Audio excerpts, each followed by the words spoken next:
Hello everyone, मेरा नाम है सोनम कुमारी और मैं आप सभी का स्वागत करती हूँ आज के इस सेशन में। तो आज हम लोग क्या पढ़ने जा रहे हैं, आपका सोयल ऑफ इंडिया यानी भारत की जो हमारी मिट्टियाँ होती है। आज आपका सेकंड क्लास है। फर्स्ट क्लास में हमने क्या पढ़ा था कि हमारी कौन सी मिट्टियाँ किस क्षेत्र में पाई जाती है, भारत के किस क्षेत्र में पाई जाती है, और हमने देखा था कि हमारे भारत में कितने प्रकार की मिट्टियाँ पाई जाती है। तो हमने देखा था कि आपके भारत में मुख्यतः 8 प्रकार की मिट्टियाँ पाई जाती है। फिर हमने जो पहला मिट्टी आपको बताया था वह क्या था, आपका एलुवियल सॉयल यानी जलोढ़ मृदा। जलोढ़ मृदा के बारे में जो भी महत्वपूर्ण बातें थी उसको हमने लिख लिया था। लेकिन आज जो आपका सेकंड पार्ट है तो इसमें हम लोग क्या पढ़ेंगे, अब जो भी हमारी मिट्टियाँ बच गई है उसको हम लोग क्या करेंगे, कवर करेंगे। तो यहाँ पे अब जो आपकी मिट्टी बची है उसका नाम क्या है। अब सबसे पहले हम लोग लाल मृदा से यानी रेड सॉइल से क्या करते हैं, स्टार्ट करते हैं।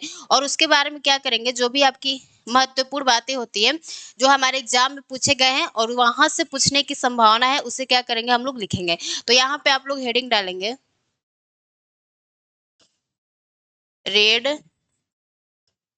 सॉयल यानी लाल मृदा। तो अब हमें देखना है कि जो हमारी लाल मिट्टी होती है वह हमारे भारत के कितने भूभाग पर क्या है, फैला है। तो अगर हम लोग देखते हैं तो यह हमारे भारत के 18.6% भूभाग पर क्या हुआ है, आपका फैला है, भूभाग पर है। अब हमें देखना है कि यह कितने क्षेत्रफल को क्या करता है, कवर करता है। तो अगर क्षेत्रफल की बात आता है तो यह आपके 6.1 लाख स्क्वायर किलोमीटर एरिया को कवर करता है। ठीक है, एरिया को कवर करता है। तो ये दो बातें हमने मतलब एलुवियल सोइल में भी लिखा था कि वह कितने परसेंट भूभाग पर क्या है, फैला है, और वह कितने क्षेत्रफल पर फैला है। तो हमने देखा कि 18.6% भूभाग पर यह है। और हमने क्या देखा कि 6.1 लाख स्क्वायर किलोमीटर एरिया को यह क्या करता है, कवर करता है। अब हम लोग देखते हैं कि अब थोड़ा सा हमने देखा था कि जो हमारी जलोढ़ मृदा होती है वह भारत की सबसे अधिक उपजाऊ मिट्टी होती है। लेकिन जो आपकी लाल मृदा होती है यह क्या होती है, थोड़ा सा उसके तुलना में यह कम उपजाऊ होती है। तो यहाँ पे लिखना है कि यह मिट्टी, बस लिखते जाना है, ठीक है, क्योंकि जो पूछेगा आपसे कुछ स्टेटमेंट ही पूछेगा और आपको याद करना है। यह मिट्टी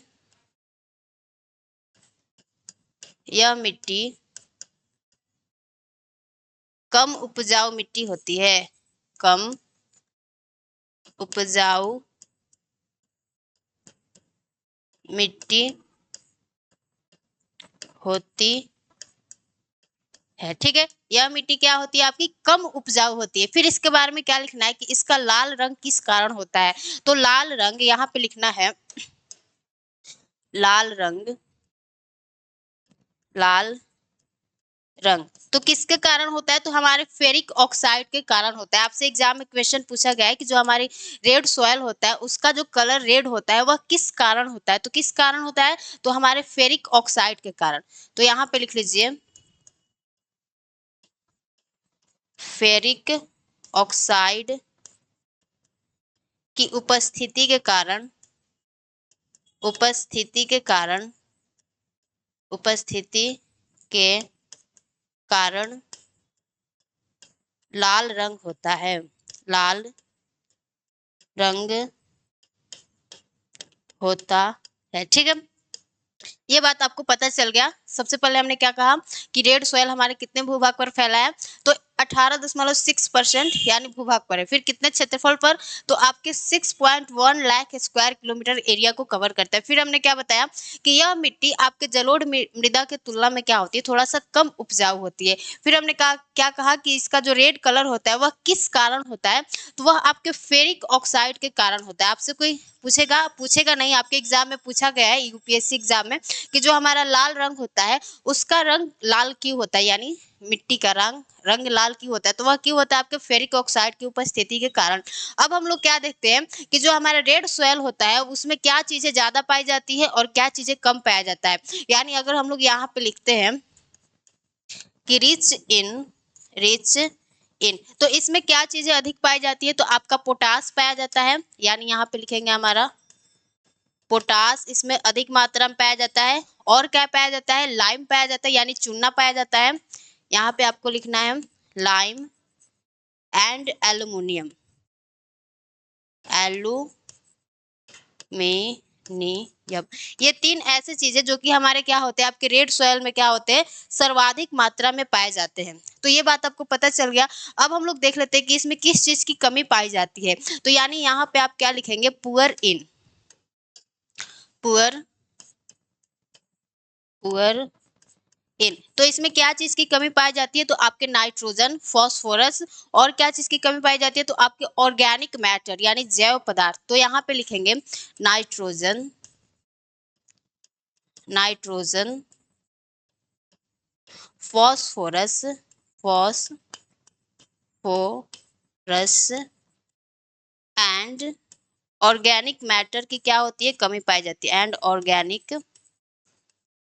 ऑर्गेनिक मैटर, यह क्या होता है, इस मिट्टी में क्या होता है, उसकी कमी पाई जाती है।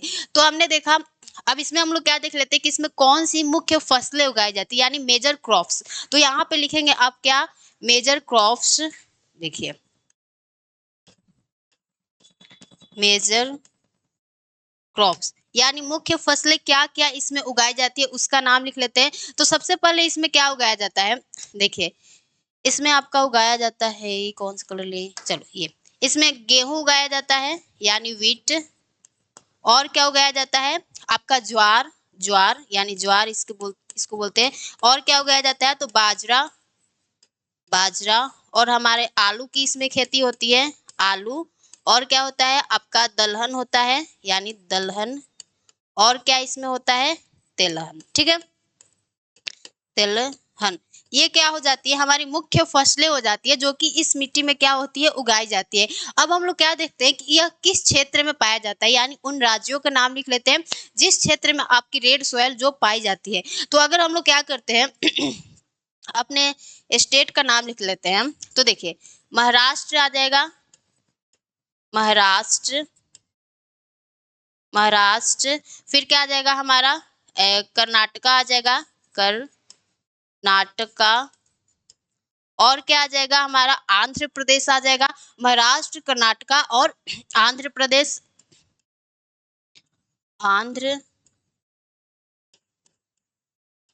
प्र आंध्र प्रदेश। और क्या आ जाएगा हमारा, एक आ जाएगा उड़ीसा। ठीक है, उड़ीसा। तो इस क्षेत्र में क्या होती है, हमारी रेड सॉइल पाई जाती है।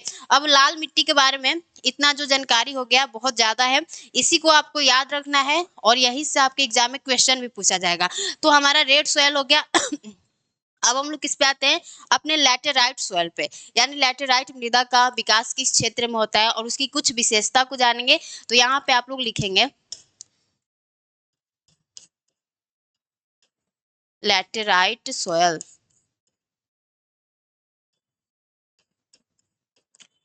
Laterite soil. ठीक है, तो अब हम लोग देखते हैं कि आपके लैटेराइट सोयल का जो है वह मतलब वह किस क्षेत्र में, उससे हम लोग देखते हैं। तो आपका जो लैटेराइट सोयल होता है वह उस क्षेत्र में पाया जाता है जहां पर क्या होता है, 200 सेंटीमीटर से क्या होता है, अधिक वर्षा होता है। यानी लैटेराइट सोयल किस क्षेत्र में देखेंगे, जहां पर हाई रेनफॉल होता है। हाई रेनफॉल के दौरान होता क्या है कि बहुत ज्यादा वर्षा होता है। तो आप लोग देखते होंगे कि बहुत ज्यादा वर्षा होने से जो हमारी मिट्टियां होती है वह क्या हो जाती है, दहकर पानी के साथ में मतलब बहकर चली जाती है और छोटे छोटे क्या हो जाते हैं, कंकड़ पत्थर बच जाते हैं। तो उसी को हम लोग क्या कहते हैं, लैटेराइट सॉइल कहते हैं। यह आपके खेती के लिए क्या होता है, बिल्कुल उपजाऊ नहीं होता है। अगर आप खेती करना भी चाहते हैं तो इसमें क्या करना पड़ता है, आपको खाद्य पदार्थ जो होते हैं वह ज्यादा डालना पड़ता है। तो यह कैसे नहीं, इसका मतलब किस रीजन में पाया जाता है, जहां पर क्या होता है, हाई रेनफॉल होता है। तो यहाँ पर लिखिएगा इसके बारे में, यह मिट्टी, यह मिट्टी, यह मिट्टी उस रीजन में पाई जाती है, उस रीजन में पाई जाती है, पाई जाती है जहां पर क्या होता है, आपका हाई रेनफॉल होता है, जहां पर हाई रेनफॉल होता है, रेनफॉल होता है। तो आपसे कोई पूछेगा कि जो हमारी लैटेराइट सॉइल होता है उसका विकास कहाँ पर होता है, यानी उस वह किस रीजन में पाया जाता है। तो जहाँ पर क्या होता है, हमारा हाई रेनफॉल होता है, कितना 200 सेंटीमीटर से भी क्या होता है, अधिक होता है। अब हमें देखना है कि इसका निर्माण कैसे होता है, तो लीचिंग प्रोसेस द्वारा, यानी निक्षालन की प्रक्रिया द्वारा। निक्षालन की प्रक्रिया द्वारा क्या होता है, इसका फॉर्मेशन होता है। तो उसे हमें क्या करना है, एक बार लिखना है। तो लिखिए यहाँ पर। अब होता क्या है कि निक्षालन की प्रक्रिया में होता क्या है कि जो हमारे मिट्टी में जितने भी हमारे हल्के तत्व होते हैं, वह क्या होते हैं, पानी के साथ में बहकर क्या हो जाते हैं, कहीं दूर चले जाते हैं। और जो हमारे हैवी मेटल होते हैं, यानी जो भारी तत्व हो जाता है, वही क्या होता है, इस मिट्टी में पाया जाता है। तो यहाँ पे लिखिएगा, लीचिंग प्रोसेस के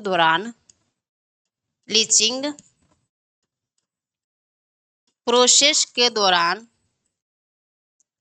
प्रोसेस के दौरान के दौरान हल्के हल्के तत्व पानी के साथ पानी के साथ बह जाते हैं। ठीक है, बह जाता बह जाता है। और जो हमारे हैवी मेटल्स हो जाते हैं, यानी जो भारी तत्व हो जाता है, वह क्या हो जाता है, इस मिट्टी में बच जाता है। तथा हैवी मेटल्स तथा हैवी मेटल्स बच जाते हैं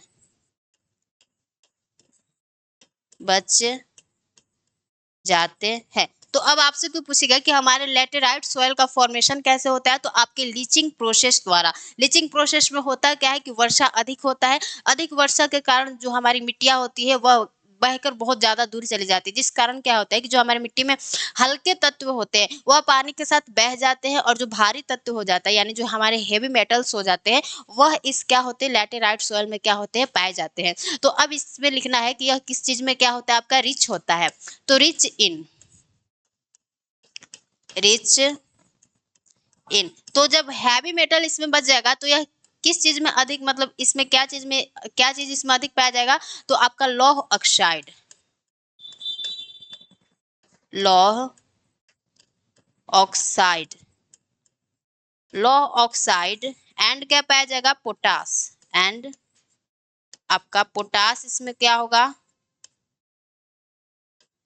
पोटास अधिक मात्रा में पाया जाएगा। अब कमी किस चीज की पाई जाएगी, तो हम लोग देखते हैं कि लगभग हमारे हर मिट्टी में क्या पाई जाती है, यानी भारत के लगभग हर मिट्टी में क्या पाई जा रही है, क्या चीज की कमी पाई जा रही है, तो आपके नाइट्रोजन तथा फास्फोरस की क्या हो रही है, कमी पाई जा रही है। तो यहाँ पे लिखेंगे पुअर इन। तो किस चीज की कमी इसमें पाई जाती है, तो आपका यहाँ पे हो जाएगा nitrogen, phosphorus phos pho phosphorus and आपका क्या हो जाएगा, और किस चीज की कमी पाई जाती है, तो आपके कैल्शियम की कमी पाई जाती है, और आपके ऑर्गेनिक मैटर यानी जैव पदार्थ की क्या होती है, कमी पाई जाती है। अब हम लोग देख लेते हैं कि हमारे लैटेराइट सॉइल में कौन कौन सी मेजर क्रॉप्स यानी मुख्य फसलें उगाई जाती हैं। तो यहाँ पे आपको क्या लिखना है, मेजर क्रॉप्स मेजर तो मेजर क्रॉप्स में कौन सी ऐसी फसलें उगाई जाती है, तो सबसे पहले इसमें काजू उगाया जाता है, आपका कॉफी हो गया। यहाँ पे लिखिए, कौन सा कलर ले भाई, देखो। तो यहाँ पे क्या हो जाएगा, आपका काजू हो जाएगा, काजू, कॉफी। कॉफी के बाद हमारी चाय आ जाती है। चाय के लिए क्या होता है, यहाँ पर चाय के लिए मतलब कि आवश्यक जो दशाएं होती है, क्या होनी चाहिए कि ढलान होना चाहिए, और जो पानी है वह हमारे जड़ों में लगे नहीं, पानी धड़ाक दे ऐसे निकल जाए, तो वही हमारे लैटेराइट सॉइल में होता है। ठीक है, यानी काजू, कॉफी, चाय, और क्या होता है आपका नारियल होता है, नारियल और रबर रबर। तो यह अब आपको तो इतना आइडिया मिल गया होगा ना कि यह अब हमारे किस रीजन में पाया जाएगा, जहां पर क्या होगा, अधिक वर्षा होगा। तो हम लोग देखते हैं कि आपके वेस्टर्न घाट में क्या होता है, सबसे अधिक वर्षा होता है, यानी केरला हो गया। केरला में क्या होता है, बहुत अधिक वर्षा होता है। तो केरला में क्या होंगे, आपके लैटेराइट सॉइल क्या होंगे, बहुत अधिक मात्रा में पाए जाएंगे। और इस मृदा का निर्माण क्या होता है, इस मृदा का निर्माण हमारे ईंट निर्माण में क्या होता है, यूज किया जाता है। तो यहाँ पे लिख लीजिए, इस मिट्टी का उपयोग उपयोग उपयोग ईंट निर्माण में होता है, ईंट निर्माण में होता है। ठीक है। अब आपसे कोई पूछेगा कि हमारे भारत में कौन सी ऐसी मिट्टी है जिनका जो उपयोग यानी यूज होता है वह ईंट निर्माण में होता है, आपके एग्जाम में क्वेश्चन पूछा गया है। तो वह कौन सी हमारी सॉइल हो जाएगी, आपकी लैटेराइट सॉइल हो जाएगी। अब हम लोग क्या देखते हैं कि यह किन किन क्षेत्रों में पाया जाता है। तो अगर क्षेत्रों की बात करें तो यह आपके वेस्टर्न घाट में पाया जाएगा, यानी वेस्टर्न घाट, जहां पे क्या होता है, अधिक वर्षा होता है। वेस्टर्न घाट के बाद हमारे थोड़ा सा तमिलनाडु में भी पाया जाता है, यानी तमिलनाडु। तमिलनाडु के बाद हमारे मेघालय में पाया जाता है। आपको पता होगा कि हमारे मेघालय में क्या होती है, बहुत अधिक वर्षा होता है। तो तमिलनाडु के बाद यहाँ पे लिख लीजिए मेघालय, मेघालय। और कहाँ होती है, हमारे उड़ीसा में यह मिट्टी क्या होती है, पाई जाती है। तो ये हमने क्या कर दिया, आपके लैटेराइट सोयल के बारे में जो भी महत्वपूर्ण बातें थी उसको हमने लिखवा दिया कि क्या क्या महत्वपूर्ण बातें हैं। तो सबसे पहले हमने क्या कहा कि यह मिट्टी उस रीजन में पाई जाती है जहां पर हाई रेनफॉल होता है, यानी वर्षा बहुत अधिक होता है। फिर हमने क्या कहा कि लीचिंग प्रोसेस के दौरान हल्के तत्व पानी के साथ बह जाते हैं और जो हमारे हेवी मेटल्स होते हैं वह बच जाते हैं। तो हम आपको बताते हैं कि इसमें किस चीज की अधिकता पाई जाती है। तो हमने कहा लौह ऑक्साइड और पोटास में क्या होता है, अधिक पाया जाता है। लेकिन आपके nitrogen, phosphorus, calcium, organic matter क्या होते हैं, इसमें कम पाए जाते हैं। फिर हमने कहा कि मेजर क्रॉप्स काजू, कॉफी, चाय, नारियल, रबर। फिर हमने क्या कहा कि इसका उपयोग ईंट निर्माण में भी क्या होता है, मतलब होता है, क्योंकि यह कठोर होता है। फिर हमने आपको क्षेत्र बताया कि किस क्षेत्रों में बेसिकली पाया जाता है। तो आपके वेस्टर्न घाट में, तमिलनाडु में, मेघालय में, उड़ीसा में। अब हमारा आ जाता है आपका लेटेराइट के बाद हमारा आ जाता है ब्लैक सॉइल, ब्लैक सॉइल। ठीक है। ये जो आपका ब्लैक सॉइल है यह भी क्या हो जाता है, बहुत ज्यादा इंपॉर्टेंट सॉइल है। तो इसको भी अच्छे से लिखना है,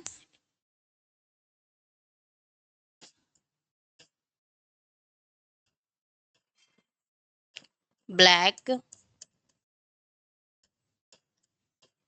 सॉइल। ठीक है, ब्लैक सॉइल। अब ब्लैक सॉइल के बारे में थोड़ा सा आपको जानना है, इसका निर्माण कैसे होता है और इसके बारे में जो भी कुछ विशेषताएं होती है उसे भी हम लोग क्या करेंगे, एक बार लिखते हैं। तो अगर हम लोग ब्लैक सॉइल की बात करते हैं यानी काली मृदा की बात करते हैं, तो आपके काली मृदा का निर्माण कैसे होता है, हमारे बेसाल्ट चट्टानों के क्या होता है, इरोजन से होता है। यानी जहां पर भी आपको बेसाल्ट रॉक देखने को मिलता है वहां पर उस क्षेत्र में क्या होगा, आपको काली मृदा देखने को मिलेगा, क्योंकि उसी के अपर्दन से क्या होता है, हमारा ब्लैक सॉइल मिलता है। तो इसे हम लोग क्या कहते हैं, लावा मृदा या रेगुर मृदा भी बोलते हैं। ठीक है। और अंतरराष्ट्रीय स्तर पर इसे किस नाम से जाना जाता है वो भी हम लोग क्या करेंगे, यहाँ पे लिखेंगे। तो सबसे पहले इसको तो लिखेगा कि यह कितने परसेंट मतलब हमारे भूभाग पर क्या होता है, पाया जाता है। तो यह आपके 16.6% भूभाग पर क्या है, फैला है। और आपसे कोई क्षेत्रफल पूछ देगा तो क्षेत्रफल कितना हो जाएगा आपका, 5.47 lakh square kilometre, lakh square kilometre area पर क्या है, फैला है, एरिया पर फैला पर, एक मिनट, एरिया पर, बस एरिया पर लिख देते हैं। ठीक है। अब यहाँ पे इसके बारे में क्या लिखना है कि इसका निर्माण हमारे बेसाल्ट चट्टानों के इरोजन से होता है। इसका निर्माण, इसका निर्माण बेसाल्ट रॉक कि इरोजन से होता है, कि इरोजन से होता है, इरोजन से होता होता है। ठीक है, तो इसके बारे में पहला जो बात हो गया, जो कि इंपॉर्टेंट बात है, वह क्या है कि इसका निर्माण कैसे होता है। तो इसका निर्माण बेसाल्ट रॉक के इरोजन से होता है, यानी जिस क्षेत्र में बेसाल्ट चट्टान पाया जाएगा वहां पर आपको ब्लैक सॉइल देखने को मिलेगा। अब हम लोग क्या करते हैं, इसको किस नाम से जाना जाता है, तो इसे लावा या रेगुर मिट्टी भी बोलते हैं, रेगुर मिट्टी भी बोलते हैं। ठीक है, अब आपसे कोई पूछेगा कि लावा मिट्टी किस मिट्टी का अन्य नाम है, तो वह किस मिट्टी का नाम है, तो आपके ब्लैक सॉइल का नाम है। और अंतरराष्ट्रीय स्तर पर इसे किस नाम से जाना जाता है, उसे भी थोड़ा सा एक बार हम लोग क्या कर लेते हैं, देख लेते हैं। तो यहाँ पे लिखिएगा, अंतरराष्ट्रीय स्तर पर, अंतरराष्ट्रीय स्तर पर इससे ट्रॉपिकल ट्रॉपिकल ट्रॉपिकल चरनोजम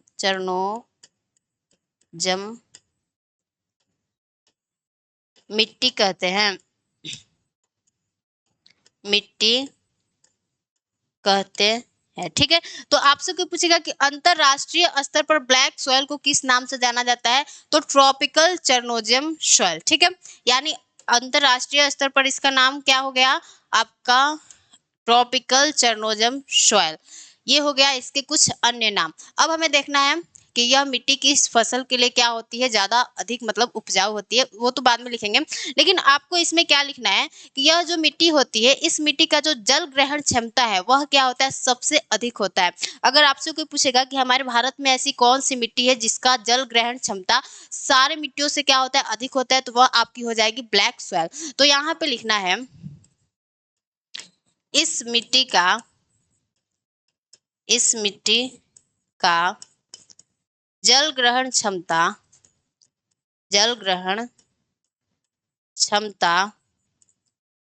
अधिक होता है,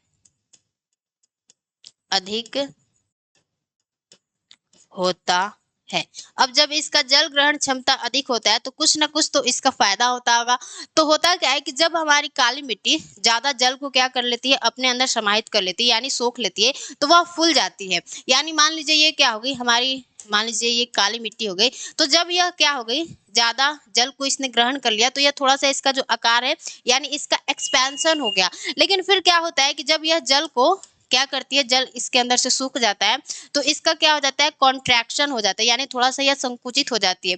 तो एक्सपेंशन और कॉन्ट्रैक्शन की जो प्रक्रिया है वह अगर लगातार चलती रहती है तो क्या हो जाता है, हमारे मिट्टियों में दरार आ जाती है। और जिस कारण इस मिट्टी में जब दरार आ जाता है तो मिट्टी के लिए क्या आवश्यकता होता है कि उसमें हवा जाए, तभी वह मिट्टियां क्या होती है, थोड़ा ज्यादा अच्छी होती है। तो जब इसमें क्या हो जाता है, क्रैक डेवलप कर जाता है एक्सपेंशन और कॉन्ट्रैक्शन की प्रक्रिया के दौरान, तो इसमें क्या होता है, एयर क्या हो जाता है, बहुत अच्छे से पहुंच जाता है। जिस कारण क्या होता है कि इस मिट्टी को हम लोग क्या कहते हैं कि स्वतः जुताई मिट्टी है। मतलब कि इसको हम लोग क्या करते हैं, आप लोग मिट्टियों को ऊपर नीचे क्यों करते हैं, क्योंकि थोड़ा सा उसमें हवा चली जाए। लेकिन यह मिट्टी क्या होती है, जब बढ़ती है फिर छोटी होती है, यानी इसका एक्सपेंशन होता है, कॉन्ट्रैक्शन होता है, तो उस दौरान इसमें क्या होता है, क्रैक्स डेवलप कर जाते हैं। जब क्रैक्स डेवलप कर जाता है तो इसमें एयर क्या होता है, पहुंच जाता है। जिस कारण क्या होता है कि मिट्टियों के लिए अच्छा होता है। यानी हम लोग क्या करते हैं, अपने खेतों में हल क्यों चलाते हैं, मिट्टी को ऊपर नीचे क्यों करते हैं, क्योंकि थोड़ा सा उसमें एयर क्या हो जाए, बहुत अच्छे से पहुंच जाए, जिस कारण वह मिट्टी क्या हो जाए, थोड़ा सा उपजाऊ हो जाए। तो इसलिए इसे हम लोग क्या कहते हैं, स्वतः जुताई मृदा। तो इसे यहाँ पर लिखिएगा, इसे स्वतः जुताई मृदा कहते हैं, मृदा कहते हैं। क्यों कहते हैं, आपको पता चल गया क्योंकि मिट्टियों में हवा को पास करने के लिए, उसमें जाने के लिए हम लोग क्या करते हैं, मिट्टियों को ऊपर नीचे करते हैं। लेकिन यह मिट्टी क्या होता है, एक्सपेंशन और कॉन्ट्रैक्शन के दौरान इसमें क्रैक डेवलप कर जाता है, जिस कारण इसमें क्या होता है, हवा आसानी से पहुंच पाता है। इसलिए इसे हम लोग क्या कहते हैं, स्वतः जुताई मृदा। तो आपसे कोई एग्जाम में पूछेगा कि हमारे भारत की किस मिट्टी को हम लोग क्या कहते हैं, आपको स्वतः जुताई मृदा कहते हैं, तो वह कौन सी हो जाएगी, हमारी ब्लैक सॉइल हो जाएगी। अब आपको देखना है कि यह किस चीज में क्या है, ज्यादा रिच है। तो अगर रिच की बात करें तो इसमें क्या होता है कि जो हमारा ह्यूमस होता है वह क्या होता है, बहुत अधिक मात्रा में पाया जाता है। तो यहाँ पे लिख लीजिए, इसमें ह्यूमस ह्यूमस अधिक मात्रा में पाया जाता है, अधिक मात्रा में पाया जाता है, पाया जाता है। ठीक है, अब हम लोग देख लेते हैं कि इसमें मुख्य फसलें कौन सी उगाई जाती है। तो जो आपकी काली मिट्टी होती है, यह क्या होती है, आपके कपास की खेती, यानी जो हमारे कॉटन्स होते हैं उसके लिए क्या होती है, बहुत अच्छी क्या होती है, मानी जाती है। तो यहाँ पे लिखिएगा, काली मिट्टी, काली मिट्टी कपास की खेती के लिए, कपास की खेती के लिए बहुत अच्छी, बहुत अच्छी मानी जाती है, बहुत अच्छी मानी जाती है। ठीक है, यानी जो हमारी ब्लैक सॉइल होती है वह किस फसल के लिए अच्छी मानी जाती है, तो आपकी कपास की खेती के लिए क्या होता है, अच्छा होता है। अब हम लोग देख लेते हैं कि यह किस किस राज्यों में पाया जाता है। तो यह आपके महाराष्ट्र में पाया जाता है, यानी यहाँ पे लिखेंगे महाराष्ट्र, महाराष्ट्र। फिर कहाँ पाया जाता है, तो हमारे गुजरात में भी पाया जाता है, यानी गुजरात। और कहाँ पाया जाता है, तो हमारे दक्कन प्लेटू में, यानी जो हमारा दक्कन का पठार है वह किस चीज से बना है, तो आपके बेसाल्ट रॉक से बना है। और हमने क्या बताया कि आपके काली मृदा का जो निर्माण होता है वह बेसाल्ट रॉक के इरोजन से होता है। तो जहां पर भी हमारा बेसाल्ट रॉक पाया जाएगा वहां पर आपकी ब्लैक सॉइल पाई जाएंगी। तो महाराष्ट्र हो गया, गुजरात हो गया, और हमारा क्या आ जाएगा, दक्कन। यहाँ पे लिख लीजिए दक्कन ट्रैप। इसे हम लोग दक्कन प्लेटू को क्या बोलते हैं, दक्कन ट्रैप भी बोलते हैं, दक्कन ट्रैप। तो ये ऐसे क्षेत्र हो गए जहां पर हमारी क्या होती है, आपकी काली मृदा पाई जाती है। अब हम लोग कहाँ आ जाते हैं, आपके पर्वतीय मृदा पर आ जाते हैं, यानी माउंटेनियन सॉयल। उसे भी देखना जरूरी है, और वह किस क्षेत्रों में पाया जाता है उसे भी देख लेते हैं। तो यहाँ पे लिखिएगा आप जो हमारी अगली मिट्टी हो जाती है वह हो जाती है हमारी माउंटेनियन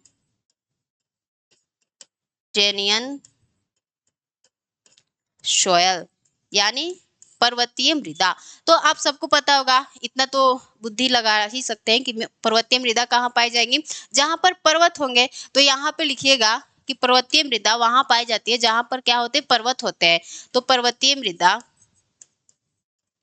पर्वतीय मृदा उस रीजन में पाई जाती है, उस रीजन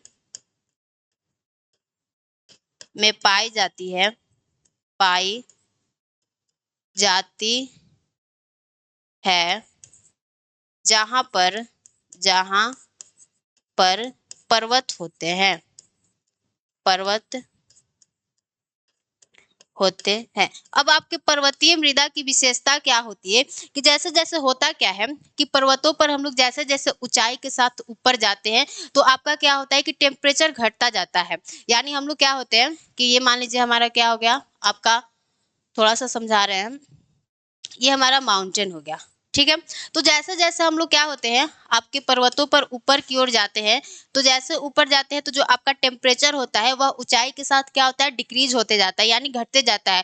तो जैसे ऊंचाई के साथ हमारा टेम्परेचर घटते जाता है, उसी तरह क्या होता है कि हमारी मिट्टियों की जो प्रकृति होती है उसमें भी क्या होता है, बदलाव देखने को मिलता है। जैसे पर्वतों के हमारे नदी घाटियों में क्या होती है, आपकी जलोढ़ मृदा पाई जाती है, लेकिन वहीं पर अगर अगर हम लोग माउंटेन के टॉप्स पर जाते हैं तो वहां पर आपको कठोर मृदा देखने को मिलता है। तो हमने क्या बताया कि जैसे हम लोग पर्वतों में ऊंचाई के साथ बढ़ते जाते हैं तो ऊंचाई के साथ तापमान घटता जाता है, उसी तरह हमारी जो मिट्टियां होती हैं उसमें भी चेंजेस देखने को मिलता है। तो यहाँ पे आप लोग लिख लीजिएगा कि पर्वतों में ऊंचाई के साथ, यानी पर्वतीय क्षेत्रों में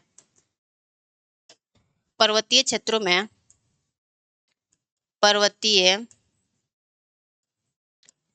क्षेत्रों में जैसे जैसे ऊंचाई के साथ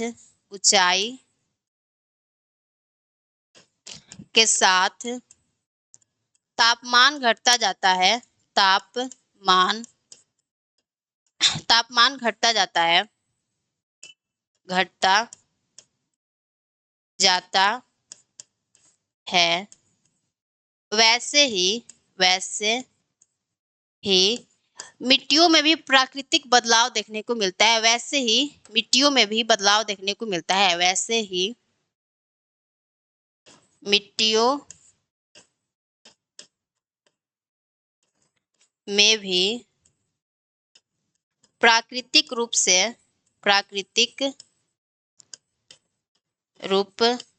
से बदलाव देखने को मिलता है।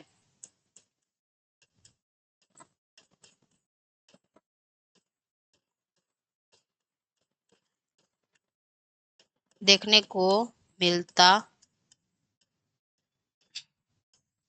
मिलता है। ठीक है, तो हमने क्या कहा कि जैसे जैसे आप पर्वतों में ऊंचाई के साथ ऊपर जाते हैं तो तापमान घटता जाता है, वैसे ही आप लोग जैसे जैसे पर्वतों में ऊपर की ओर चढ़ते जाएंगे तो जो आपकी मिट्टियों की प्रकृति होती है वह भी क्या होती है, बदलती जाती है। जैसे यहाँ पे लिखना है, जैसे जैसे माउंटेन के यानी पर्वत के नदी घाटियों में, यहाँ पे लिखिए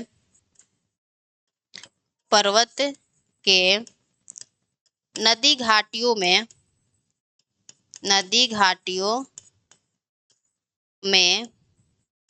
एलुवियल सॉयल पाया जाता है तथा माउंटेन के टॉप पर क्या पाया जाता है, तो आपकी कठोर मृदा पाई जाती है तथा माउंटेन के टॉप पर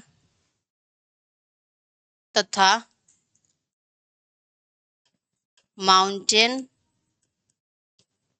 के टॉप पर कठोर मृदा पाई जाती है, कठोर मृदा पाई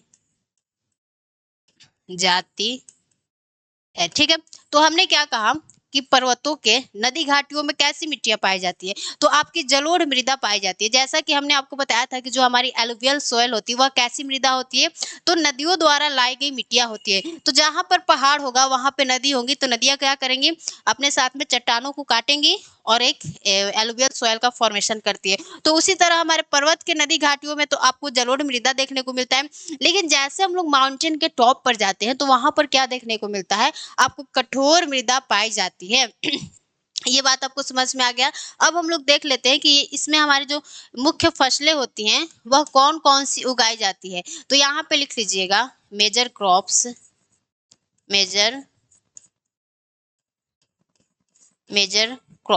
तो आपके पहाड़ों पर कैसी फसलें उगाई जाएंगी, तो जैसे आपका हो जाएगा चाय हो जाएगा, आपका नाशपाती हो जाएगा, नाशपाती हो जाएगा, आपका सेव हो जाएगा, सेव। इन सब की क्या होती है, थोड़ा सा पहाड़ों पर हमारी क्या होती है, फसलें इनकी खेती की जाती है। तो ये हमारा क्या हो गया, माउंटेनियन सॉइल। एक बार इसे हम लोग क्या करते हैं, मैप पर देख लेते हैं कि आपका जो माउंटेनियन सॉइल है वह कहाँ पर देखने को मिलता है।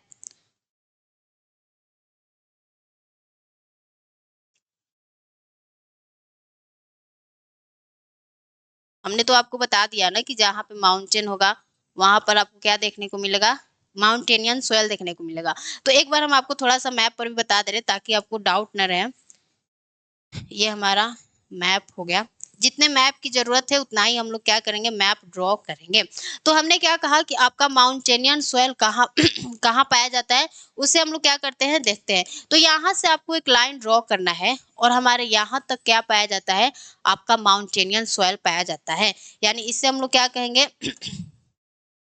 ये जो आपको भाग दिख रहा है, ये जो पूरा आपको रीजन दिख रहा है, ये हमारा पूरा में क्या पाया जाएगा, तो आपका माउंटेनियन सोयल पाया जाएगा, यानी पर्वतीय मृदा। क्यों, क्योंकि यहाँ पर क्या स्थित है, आपका हिमालय पर्वत स्थित है। यहाँ पे हमारा क्या स्थित है, तो हमारा हिमालय पर्वत स्थित है। इन सब रीजन में हमारा क्या पाया जाएगा, आपका माउंटेनियन सोयल। इसको अच्छे से याद करना है। देखिए हमने आपको बहुत अच्छे से ड्रॉ कर दिया ताकि आपको थोड़ा याद करने में परेशानी ना हो।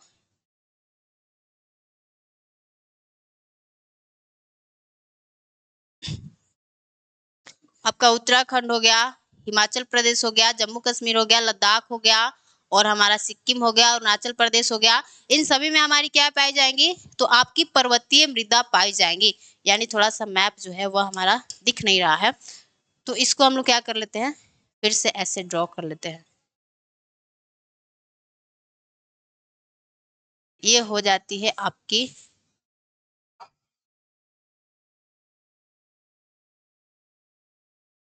पर्वतीय मृदा।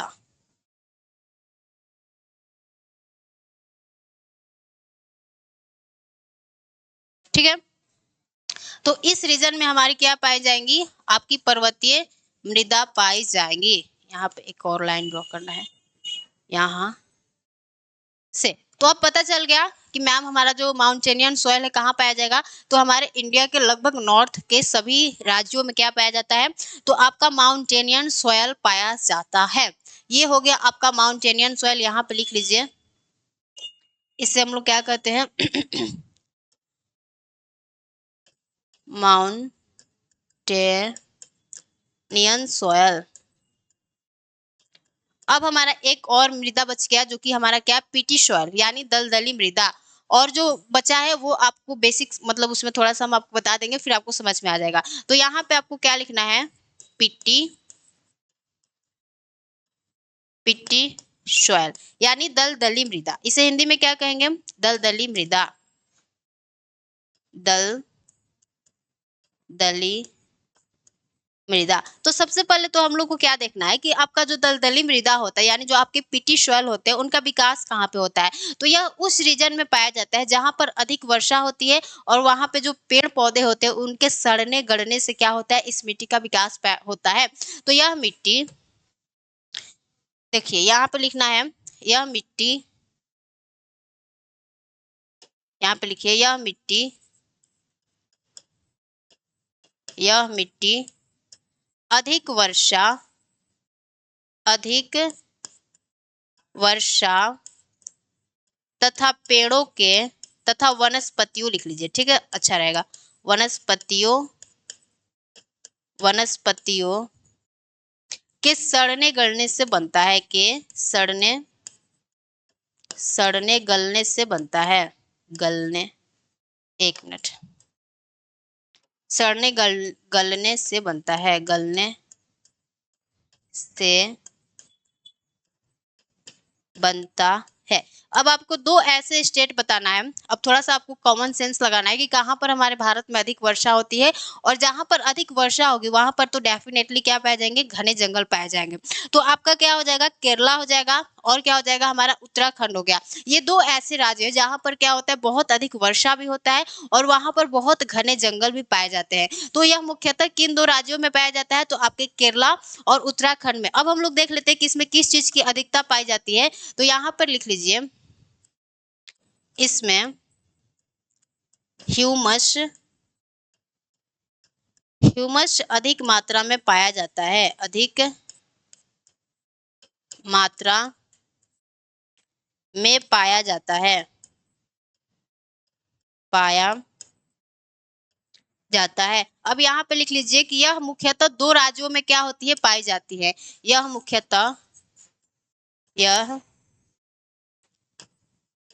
मुख्यतः 2 राज्यों 2 राज्यों उत्तराखंड उत्तराखंड एंड केरला में पाई जाती है। केरला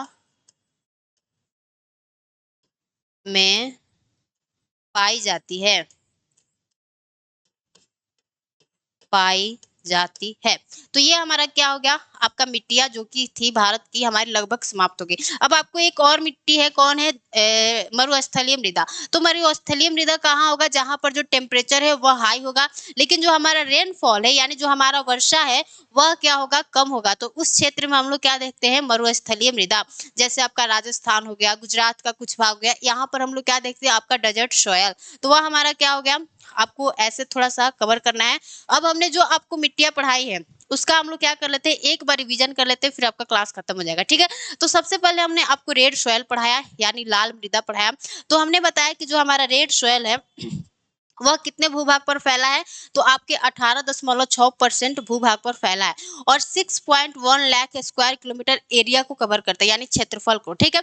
फिर हमने कहा कि यह मिट्टी कम उपजाऊ होती है, किसके तुलना में, तो हमारे जलोढ़ मृदा की तुलना में। फिर हमने कहा कि लाल रंग किस कारण होता है इस मिट्टी का, तो फेरिक ऑक्साइड की उपस्थिति के कारण लाल रंग होता है। फिर हमने कहा कि इसमें क्या चीज की अधिकता पाई जाती है, यानी रिच इन, तो पोटास, लाइम, एल्युमिनियम, 3 चीजें इसमें क्या होती है, अधिक मात्रा में पाई जाती है। यह गरीब किस में, यानी कमी किस चीज की पाई जाती है, तो nitrogen, phosphorus and organic matter इसमें क्या होते हैं, कम पाए जाते हैं। फिर हमने क्या कहा, मेजर क्रॉप्स यानी मुख्य फसलें क्या क्या इसमें उगाई जाती हैं, तो आपका गेहूं हो गया, ज्वार हो गया, बाजरा हो गया, आलू हो गया, दलहन हो गया, तिलहन हो गया, ठीक है। फिर हमने कहा किस राज्य में पाई जाती है, तो महाराष्ट्र, कर्नाटका, आंध्र प्रदेश और उड़ीसा के कुछ क्षेत्रों में पाई जाती है। अब हमारा कौन सा मिट्टी आ जाता है, आपका लैटेराइट सोयल। लैटेराइट सोयल का हमने पूछा कैसे इसका फॉर्मेशन होता है, तो हमने कहा कि यह मिट्टी उस रीजन में पाई जाती है जहां पर हाई रेनफॉल होता है, हाई मतलब 200 सेंटीमीटर से अधिक वर्षा होती है। फिर हमने कहा कि लीचिंग प्रोसेस के दौरान हल्के तत्व होते हैं जो पानी के साथ बह जाते हैं और जो हमारे हैवी मेटल्स होते हैं यानी जो भारी तत्व है वह बच जाते हैं। तो इसमें किस चीज की अधिकता पाई जाएगी, तो लौह ऑक्साइड इसमें अधिक मात्रा में पाया जाएगा और पोटास, ठीक है। फिर हमने कहा कि किस चीज की कमी पाई जाएगी, तो हम लोग देख रहे हैं कि हमारे भारत की सभी मिट्टियों में लगभग आपके नाइट्रोजन, फास्फोरस और ऑर्गेनिक मैटर की क्या पाई जा रही है, कमी पाई जा रही है। फिर हमने क्या कहा, इसमें मेजर क्रॉप्स क्या क्या होंगे, तो आपको तो पता है कि मिट्टियां तो सारी बहकर चली गई, बच क्या गया, पथरीला भाग। तो यहाँ पे आपका काजू होता है, कॉफी होता है, चाय होता है, नारियल होता है, रबर होता है। फिर हमने कहा कि इस मिट्टी का निर्माण ईंट निर्माण में होता है, यानी इस मिट्टी का जो उपयोग है वह हम लोग ईंट बनाने के लिए करते हैं, क्यों, क्योंकि यह थोड़ा सा कठोर होता है। फिर हमने कहा कि आपके वेस्टर्न घाट, तमिलनाडु, मेघालय, उड़ीसा में यह मिट्टी मुख्यतः पाई जाती है। अब हमारी कौन सी मिट्टी आ जाती है, आपकी ब्लैक सॉइल। तो यह 16.6% भूभाग पर है और कितने क्षेत्रफल पर, तो 5.47 लाख स्क्वायर किलोमीटर एरिया पर फैला है। फिर इसका निर्माण कैसे होता है, तो हमारे बेसाल्ट रॉक के इरोजन से, जहां पर बेसाल्ट चट्टान पाया जाएगा वहां पर ब्लैक सॉइल देखने को मिलेगा। फिर हमने क्या कहा कि इसे लावा या रेगुर मिट्टी भी बोलते हैं। अंतरराष्ट्रीय स्तर पर किस नाम से जाना जाता है, तो ट्रॉपिकल चरनोजम मिट्टी, ठीक है। फिर हमने कहा कि इस मिट्टी का जो जल ग्रहण क्षमता होता है वह सभी मिट्टियों से क्या होता है, अधिक होता है, जिस कारण क्या होता है, इसका एक्सपेंशन कॉन्ट्रैक्शन होता है, उस दौरान इसमें क्रैक डेवलप कर जाते हैं, जिस कारण एयर इसमें क्या होता है, बहुत अच्छे से मतलब चला जाता है, ठीक है। तो इससे हम लोग स्वतः जुताई मृदा इसलिए करते हैं। फिर इसमें किस चीज की अधिकता पाई जाती है, तो ह्यूमस की अधिक मात्रा इसमें क्या होती है, पाई जाती है। अब हमने कहा कि यह मुख्य रूप से मतलब किस चीज का फसल इसमें उगाया जाता है, तो यह कपास की खेती के लिए अच्छी होती है। महाराष्ट्र, गुजरात, दक्कन ट्रैप में इसका विस्तार हमें देखने को मिलता है। फिर हमारा पर्वतीय मृदा आ जाता है। हमने कहा कि पर्वतीय मृदा कहाँ पाया जाएगा, जहां पर पर्वत होंगे। तो हमने कहा कि जैसे जैसे पर्वतों में हम लोग ऊपर जाते हैं तो ऊंचाई के साथ आपका तापमान घटता जाता है, तो उसी तरह हम लोग मिट्टियों के भी प्रकृति में क्या देखते हैं, बदलाव देखते हैं। जैसे हमारे पर्वत के नदी घाटियों में आपको एलुवियल सॉइल देखने को मिलेगा और जैसे हम लोग माउंटेन के टॉप पर जाते हैं तो वहां पे आपको कठोर मृदा पाई जाती है। मेजर क्रॉप्स चाय, नाशपाती, सेब, ठीक है। हमने आपको एरिया बता दिया कि आपको आइडिया मिल जाए कि हमारे भारत के लगभग नॉर्थ और इधर वाले राज्यों में क्या पाया जाता है, आपका ब्लैक माउंटेनियन सॉइल पाया जाता है। फिर हमने आपको पीटी सॉइल यानी दलदली मृदा बताया। तो यह अधिक वर्षा तथा वनस्पतियों के क्या होता है, सड़ने गलने से बनता है। अधिक वर्षा कहाँ होती है, उत्तराखंड केरला मतलब ऐसे राज्यों में मुख्यतः यह पाई जाती है। किस चीज की अधिकता होती है, तो ह्यूमस की अधिकता होती है। तो ये आपके जो भारत की मिट्टियां होती है लगभग बहुत अच्छे से समाप्त हो गई। आपको क्या करना है, इसका रिवीजन करना है। और जो हमारा नेक्स्ट लेक्चर होगा वह क्या होगा, नेचुरल फॉरेस्ट ऑफ इंडिया यानी भारत के प्राकृतिक वनस्पति। वहां से भी क्वेश्चन बहुत ज्यादा एग्जाम में पूछे जाते हैं। तो आज के लिए बस इतना ही रखते हैं, तब तक के लिए सभी को जय हिंद, नमस्ते।